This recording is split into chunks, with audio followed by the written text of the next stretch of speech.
Hello అండి. అందరికీ నమస్కారం. నేను మీ సరోజినినండి. అందరికీ రథసప్తమి శుభాకాంక్షలండి. అందరూ కూడా ఈ పండగని ఎలా జరుపుకున్నారు? నేను మాత్రం బాగానే జరుపుకున్నానండి. నాకైనంతలో నేననుకున్న దాంట్లో నేను అలాగే చేసుకుంటానండి. ఎప్పుడు కూడా పూజనైతే మాత్రం ముందుంటానండి. అది కొద్దిగా ఉన్నప్పుడు సంతోషంగా ఉన్నప్పుడు బాగా చేసుకుంటాను. కొద్దిగా సంతోషంగా డల్‌గా ఉన్నప్పుడు మాత్రం కొద్దిగా చేసుకుంటాను. అలాగే ప్రతి ఇంట్లో కూడా ఉంటుందండి. ప్రతి వాళ్ళు సంతోషంగా ఉండి పూజ చేసుకుంటారు. బాధపడుతుంటే పూజ చేయరు అనేది లేనే లేదండి. పూజ అనేది మన శాంతి కోసమండి. భగవంతుడి కోసం మనం ఏం చేసినా మన ఇంటి కోసం, మన పిల్ల పాప కోసమండి. తెల్లవారుజామునే లేచి ఇదంతా చేసుకున్నానండి. 3 గంటలకే లేస్తాను నేను. అది లేచి మాత్రం చక్కగా ఈ ముగ్గులన్నీ వేసుకున్నానండి. రథం ముగ్గు వేయాలంటండి ఈరోజు మనం ఎప్పుడు కూడా నేను రథం ముగ్గే వేస్తానండి. కానీ ఈసారి నేను డిజైన్ వేశానండి. ప్రతిసారి గీతలతో వేస్తాను కదా! అలా వేస్తూ పోతే అలా డిజైన్ వచ్చేసిందండి. అది అనుకోకుండా తప్పకుండా వేయాలనుకున్నాను. అది మైండ్‌లోకొచ్చేసింది. కొద్దిగా వేసేటప్పటికి అలా డిజైన్‌గా వచ్చిందండి. నాకు డిజైన్‌లు రావండి. అందుకే చెప్తున్నాను మీకు. అందుకే నా ముగ్గు నచ్చితే మాత్రం ఒక లైక్ ఇవ్వడం మర్చిపోకండి. ఒక కామెంట్ చేయడం మర్చిపోవద్దు. నా ముగ్గులు వచ్చిన ముగ్గులే వేస్తుంది అనుకోకూడదండి. ఆ ముగ్గులు వచ్చినయి అనుకుంటారేమోనండి. దాన్ని ఎంత అలంకరించుకుంటానండి నేను సంతోషంగా నిజంగా కూడా. నాకంత బాగా అనిపిస్తదండి. ఆ టైంలో ముగ్గులు వేసుకోవడం నాకు చాలా సంతోషం అనిపిస్తదండి. ఇలాగే పొయ్యి పూజ చేసుకున్నా అండి. రాత్రి పొయ్యి నీట్‌గా క్లీన్ చేసుకుంటా అండి. పొద్దున కొంచెం క్లాత్ వేసి తుడిచేసి ఇంకా గబగబా అంతా పూజ చేసుకొని, కొంచెం పొయ్యికి ఎర్రనీళ్ళ దిష్టి తీసేస్తానండి నేను.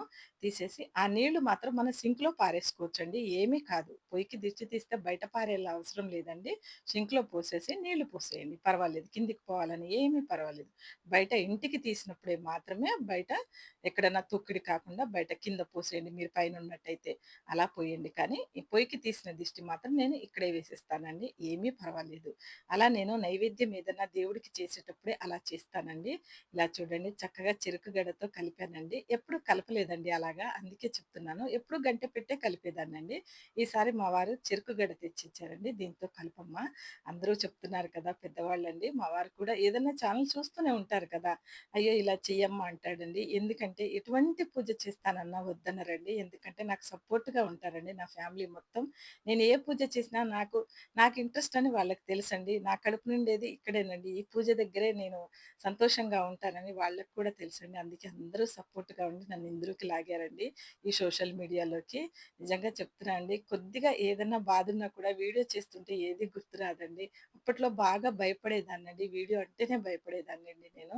కానీ కొద్దిగా భయం పోయిందండి. ఇప్పుడు నెమ్మదిగా మాట్లాడుకుంటున్నాను. చాలా భయమేసేదండి. వీడియో అనంగానే భయమేసేది. అలా కాకుండా ఈ భయాన్ని పోగొట్టారండి. మా ఇంట్లో ముగ్గురు కలిసి నా కూతురు, నా కొడుకు అందరూ కలిసి నా భయాన్ని పోగొట్టారండి. నాకు వీలైనంతలో నాకొచ్చినట్టు నేను చెప్పుకోగలుగుతున్నానండి. అంతే. ఇలా మాత్రం రథం మా వారు చేసిచ్చారండి. కొంచెం ఆయన హెల్ప్ చేశాడండి.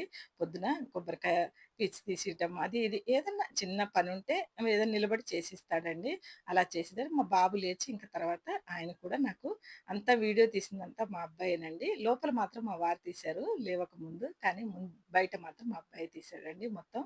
ఈరోజు మాత్రం నేను సూర్య నమస్కారం చేసుకొని ఆర్ఘ్యం ఇచ్చానండి. ఎప్పుడు ఇవ్వలేదండి ఒక చెంబెడు నీళ్లు స్వామివారికి. కానీ సూర్యుడు వచ్చేటప్పటికి నేను దీపారాధన తులసమ్మ దగ్గర చేసుకుంటానండి.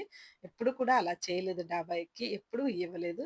ఈ సంవత్సరం మా వారి పేరు చెప్పుకొని మా వారు చల్లగా ఉండాలని కోరుకుంటూ పోసానండి.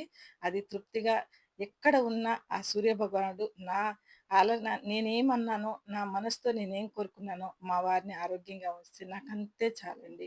నా ఇల్లు బాగుపడుతుంది. అంతే చాలండి. మా ఇంట అందరూ కూడా బావుండాలని కోరుకుంటూ ఈ పూజ చేసుకున్నానండి. ఇలా మందిరంలో మా అబ్బాయి చేసిచ్చిన రథం అండి. మీకు వీడియో పెట్టాను కదా ఒకటి. ఆ వీడియో తాలూకు ఇదేనండి. ఈ రథమే చేసిచ్చాడండి. ఇంకా ఆ రథం చేసుకొని చక్కగా ఇంట్లో అయితే పూజనైతే ఇలా చేసుకున్నానండి.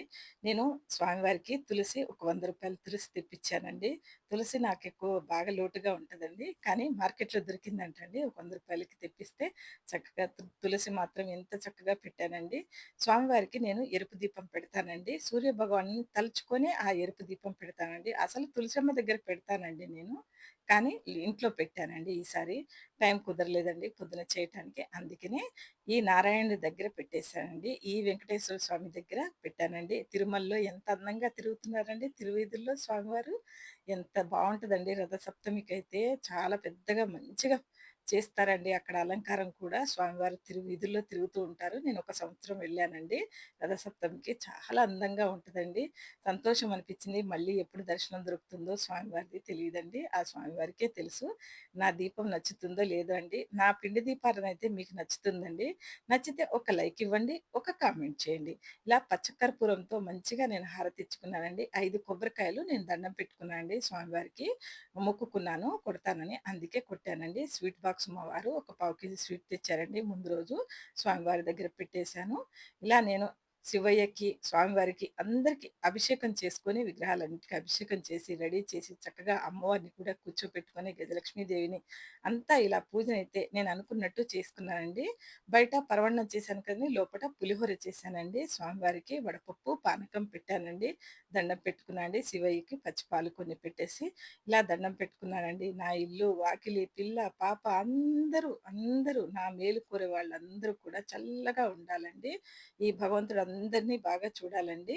ఇలా నేనైతే చక్కగా ధూపం పెట్టానండి.